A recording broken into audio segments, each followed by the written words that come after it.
Allah zinata arsy subhanallah midada kalimati raditu billahi rabba wa bil islami dina wa bi muhammadin sallallahu alaihi wasallam nabiyyan wa rasula raditu billahi rabba wa bil islami dina wa bi muhammadin sallallahu alaihi wasallam nabiyyan wa rasula raditu billahi rabba wa bil islami dina wa bi muhammadin sallallahu alaihi wasallam nabiyyan wa rasula. Alhamdulillah. Bismillahirrahmanirrahim. Assalamualaikum warahmatullahi wabarakatuh.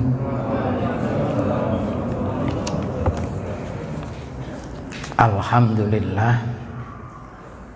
Alhamdulillahillazi tatimmu bi ni'matihis sholihat. Asyhadu an la ilaha illallah wahdahu la syarikalah wa asyhadu anna muhammadan abduhu wa rasuluh la nabiyya ba'dah. Allahumma sholli ala sayyidina wa maulana Muhammad wa ala alihi wa ashabihi wa man tabi'ahu ila yaumil qiyamah. Qala Allah subhanahu wa ta'ala fi kitabihir rahmah, a'udzu billahi minasyaitonir rajim. Faman kana yarju liqa'a rabbih falyamal 'amalan sholihan wa la yusyrik bi ibadati rabbih ahada. Shadaqallahul azim wa qala an-nabiy sallallahu alaihi wasallam innallaha harramal jannah ala kulli mura'in. Rawahu Abu Nu'aim wa Tailami. Jamaah sekalian yang dimuliakan oleh Allah Subhanahu wa ta'ala, pertama kita sampaikan puji dan syukur kehadirat Allah Subhanahu wa ta'ala, bersama kita mengucap hamdalah alhamdulillahi rabbil alamin. Kita diberikan karunia oleh Allah, dibarengi dengan hidayah, sehingga kita bisa mengisi umur karunia Allah ini untuk kita gunakan beribadah.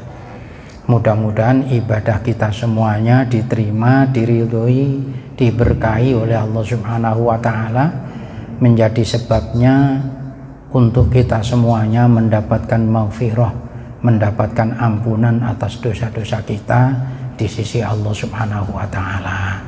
Oleh karenanya, izinkan saya kembali mengingatkan, khususnya untuk diri saya, umumnya untuk seluruh jamaah, agar amal kita tidak menjadi amal yang oleh Imam Ibnu Hibban. Kita dengarkan baik-baik peringatan Rasulullah dalam hadis yang di dalam kitab Irsadul Ibad ila Sabilir Rasyad, al-isyraku billah. Ama inni la aqulu ta'buduna syamsan wala qamaron wala wasanan walakin a'malan li ghairillah wa syahwatan khafiyatan. Rawahu Ibnu Hibban. Sesungguhnya perkara yang paling aku takuti yang terjadi atas umatku, kata Nabi, adalah manakala umatku mempersekutukan terhadap Allah. Ini hati-hati.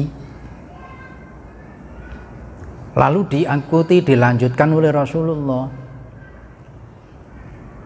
Ingat, kata Nabi, sesungguhnya aku tidak berkata bahwa kamu akan menyembah matahari, menyembah rembulan, menyembah berhala, tidak.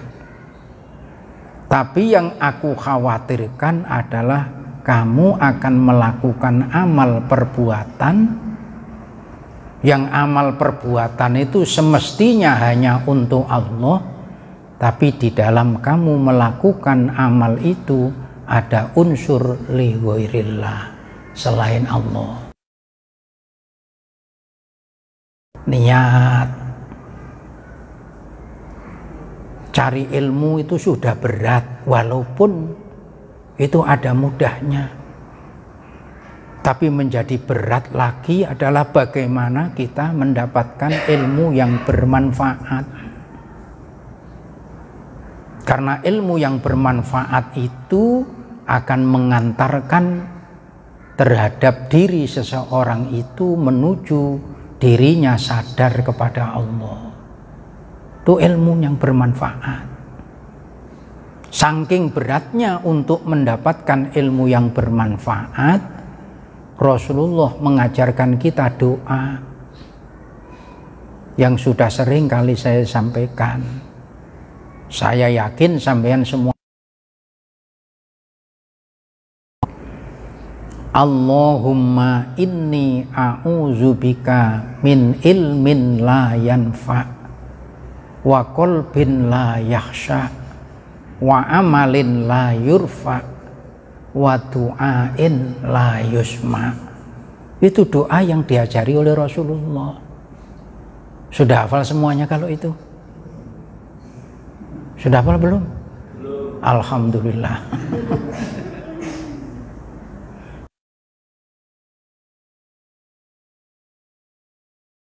Rabbana atina fid dunya hasanah wa fil akhirati hasanah wa qina adzabannar. Alhamdulillah. Wong kita bukan orang Arab. Yang penting husnuzon bahwa Allah berlaku baik untuk kita. Nah, kita ibadah, kita yakin ibadah kita diterima. Yang penting niat semata karena Allah.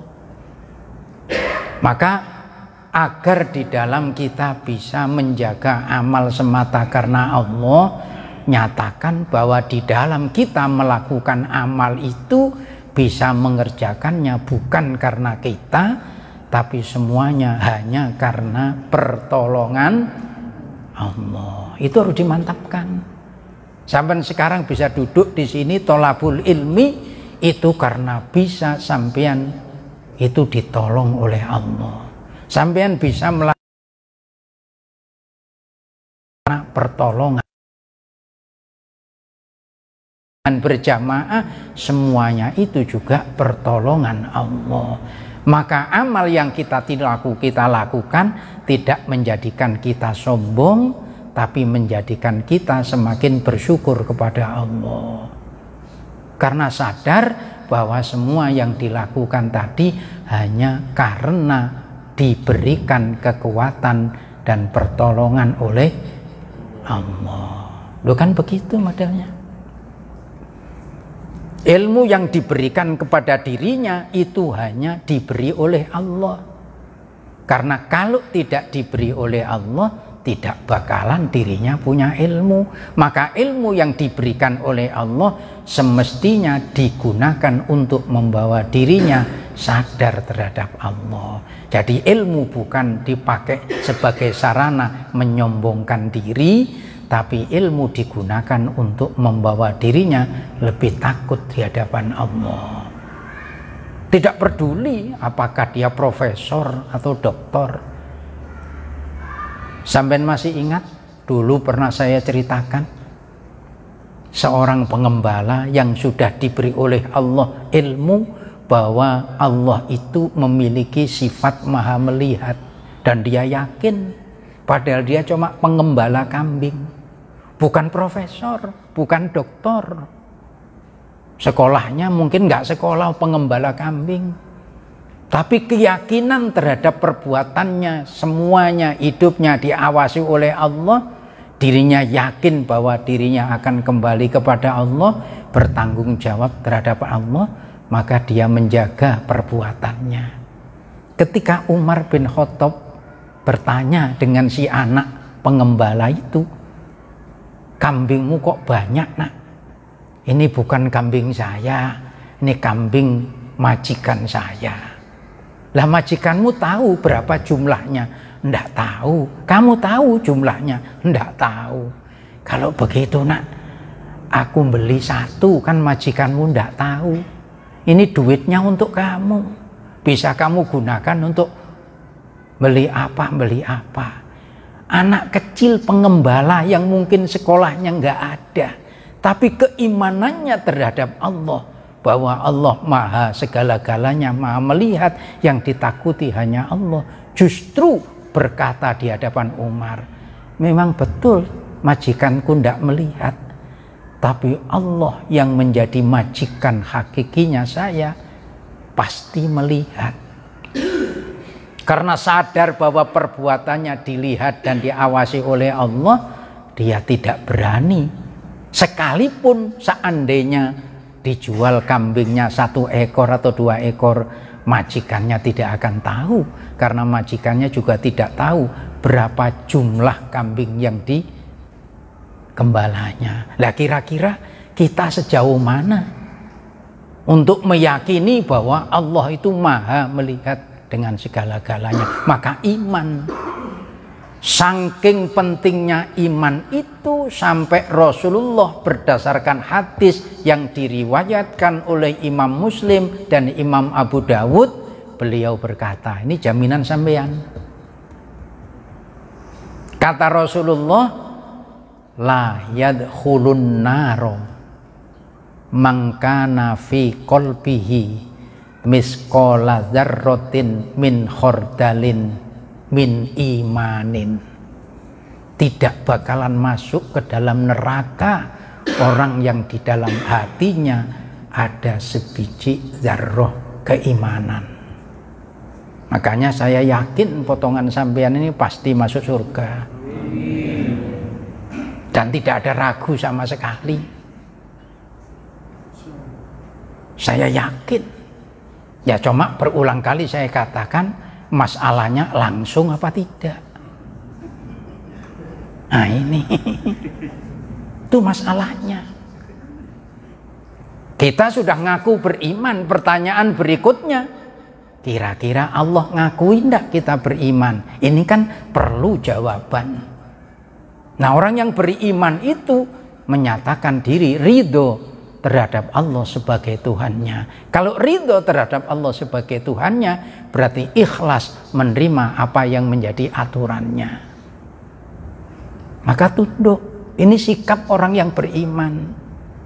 Walaupun kecil, jaminannya surga. Ini masalahnya. Maka iman ini penting. Sampai akibat keimanan itu, manakala seseorang kehilangan imannya, maka tidak lagi ada haknya untuk surga baginya. Coba bayangkan. Ini hati-hati. Saya tidak nakuti sampean. Kita tidak perlu takut. Takut dengan surga, apa takut dengan neraka? Neraka dan surga juga makhluknya Allah. Yang kita takuti ya Allah. Takut berarti kita mendekat dan menjalankan perintahnya. Bukan takut lalu lari menjauh. Takut dalam arti membawa diri kita tunduk. Supaya jiwa kita menjadi suci, akibat kesucian itu Allah cinta kepada kita. Kenapa? Karena kita hanya menyatakan ridho terhadap Allah sebagai Tuhan. Dan tidak menyatakan dalam diri kita ada Tuhan selain Allah. Itu harus kita mantapkan. Nanti saya buka dalam Al-Quran surat At-Taubah. Surat At-Taubah itu kalau membacanya mulai awal itu tidak diperkenankan dengan mengawali dengan ayat basmalah, Bismillahirrahmanirrahim. Ulama melarangnya, tidak diperkenankan. Malah justru diperintah untuk mengucap ta'awud, membaca ta'awud, surat At-Taubah atau surat Baro'ah itu, Baro'atum minallahi wa rasulihi ilal ladzina ahadtum, sampai seterusnya itu. Surat Taubah yang ke-28. Nah nanti kalau sampean ada HP terus HP sampean itu ada isinya Al-Quran, bisa sampean buka. Surat At-Taubah ayat yang ke-28. Itu Allah mengatakan, Allah memberitahu terhadap hamba-hambanya yang beriman. Bismillahirrahmanirrahim. Ya ayyuhallazina amanu innamal musyrikuna najasun fala yakrabul masjidal harama ba'da amihim hadza. Nah, lihat nanti. Kalau hamba nanti ketemu surat At-Taubah ayat yang ke-28. Wahai sekalian hambaku yang beriman, sesungguhnya orang musyrik itu najis. Kira-kira kalau sampean ini terinjak kotoran ayam, menurut sampean najis apa suci? Najis. Kalau najis berarti tidak sah digunakan untuk betul? Berarti harus dicuci. Tapi kalau sampean bersentuhan, berjabatan tangan dengan orang musyrik, perlu dicuci apa enggak? Kenapa wong itu najis?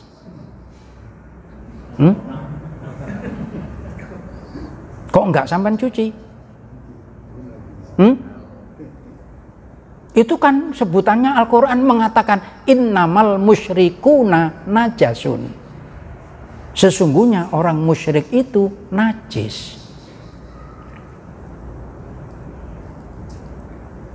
Ayat itu tidak menerangkan secara harfiah. Tapi yang termaksud di dalam ayat itu, orang musyrik dimaksudkan dengan najis itu, najis akidahnya. Karena amal apapun yang dilakukan, baik menurut manusia, kalau tidak dilandasi dengan tauhid, tidak akan sampai di hadapan Allah Subhanahu wa ta'ala. Maka dosa orang yang mensekutukan terhadap Allah tidak bakalan mendapatkan ampunan. Najis itu. Jadi kalau sampean berjabatan tangan dengan orang musyrik, nggak perlu dicuci. Karena yang najis bukan badannya, bukan tubuhnya, bukan jasadnya, tapi yang najis adalah akidahnya. Makanya orang musyrik kalau mati tidak berhak untuk disolati sebab dia najis akidahnya. Nah, kalau sampean ngaku beriman tapi nggak sholat, mati tetap wajib disolati karena imannya ada. Soal urusan tidak sholat, tanggung jawabnya di hadapan Allah. Lah masa ngaku beriman terus nggak sholat, berarti kan nggak ikhlas. Ibarat ini gelas, isinya air. Kalau gelasnya retak, pecah lubang, air itu hilang.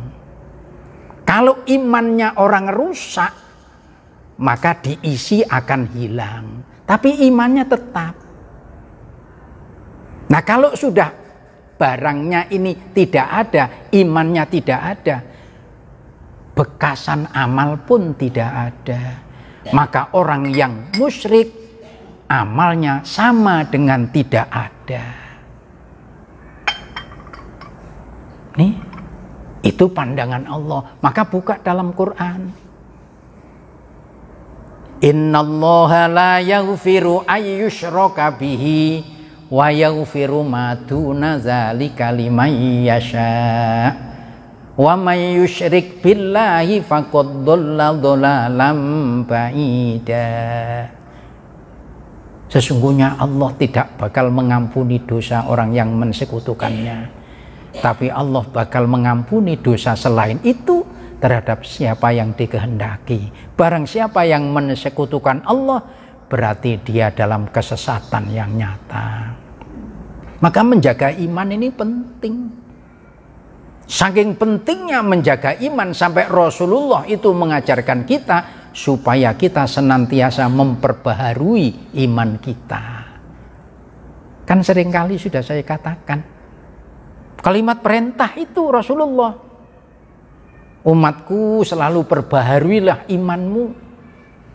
Sahabat Nabi tidak paham bagaimana untuk memperbaharui iman itu. Kaifa nujaddidu imanana ya Rasulullah, bagaimana kami harus memperbarui iman kami ya Rasulullah. Lalu Rasul menjelaskan, aksiru min qauli la ilaha illallah. Jadi memperbarui iman itu dengan memperbanyak zikir la ilaha illallah. Sampai di dalam hadis yang diriwayatkan oleh Imam Bukhari dan Muslim, Rasulullah memberitahukan, siapa yang menzikirkannya dalam setiap satu hari 100 kali, maka diberi oleh Allah pahala sama dengan memerdekakan 10 orang budak. Dicatat 100 kebaikan dan dihapus 100 kejelekan, kejahatannya. Kalimat yang dizikirkan itu adalah kalimat zikir la ilaha illallah wahdahu la syarikalah lahul mulku wa lahul hamdu wa huwa ala kulli syai'in qadir. Itu redaksi yang ada di dalam hadis yang diriwayatkan oleh Imam Bukhari dan Muslim. Coba, la ilaha illallah wahdahu la syarikalah lahul mulku wa lahul hamdu wa huwa ala kulli syai'in qadir. Pak, saya ini sudah biasa zikirnya itu pakai yuhyi wa yumit. Bagus. La ilaha illallah wahdahu la syarikalah lahul mulku wa lahul hamdu yuhyi wa yumitu wa huwa ala kulli syai'in qadir. Siapa yang membaca 100 kali, kata Nabi berdasarkan hadis yang diriwayatkan oleh Imam Bukhari dan Muslim, diberi pahala oleh Allah sama dengan memerdekakan budak, 10 orang budak. Dicatat 100 kebaikan, dihapus 100 kejelekan. Itu janji. Dan kata Rasulullah, tidak ada yang bisa untuk menandinginya kecuali siapa yang berzikir lebih banyak daripada itu. Nah, tinggal kita iman. Maka iman ini berbeda-beda. Imannya para rasul semakin hari tidak semakin menyusut, tapi semakin bertambah, semakin kokoh, semakin kokoh. Nah, kira-kira kita ini semakin tua, iman kita semakin kokoh atau semakin menyusut?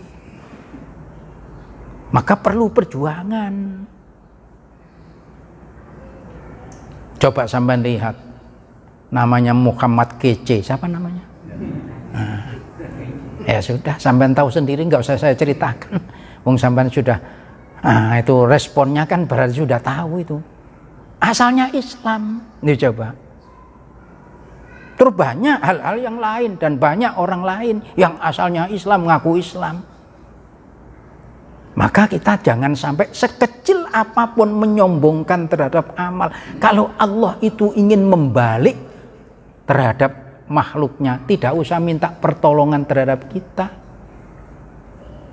Maka sampai Nabi mengajarkan kita doa, ya muqallibal qulub, sabit qalbi ala dinik wa ala ta'atik wa alal imanik. Minta kita kepada Allah. Di mana Allah zat yang mampu untuk membolak-balikkan hati, kita minta supaya hati kita senantiasa dikokohkan, dikuatkan oleh Allah dalam keadaan senantiasa beragama, agamanya Allah. Senantiasa membawa diri kita taat hanya kepada Allah. Senantiasa hanya kita beriman, hanya percaya terhadap Allah sebagai Tuhan kita. Tidak ada Tuhan selain Allah Subhanahu wa ta'ala. Loh, ini kita mantapkan. Sampai Rasulullah dalam hadis yang diriwayatkan oleh Imam Abu Nu'aim dan Ad-Dailami, Rasulullah mengatakan, innallaha harramal jannah alal kulli mura'in. Sesungguhnya Allah mengharamkan surga bagi orang yang di dalam beramalnya ada riya.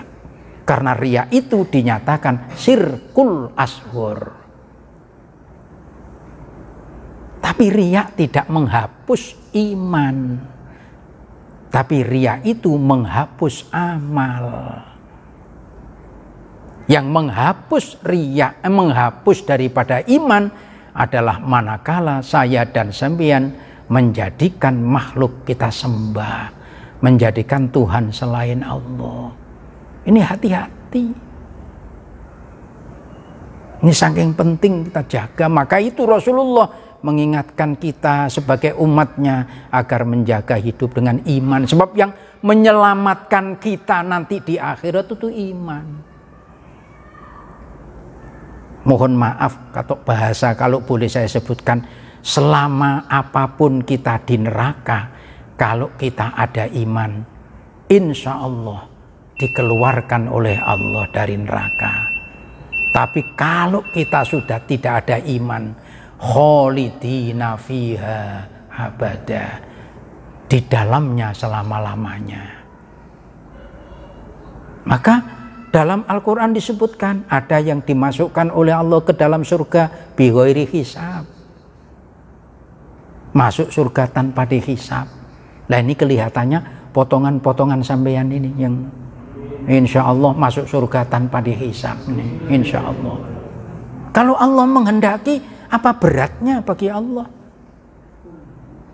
Tinggal saja, jamaah danau meninjau, kalian semuanya masuk surga.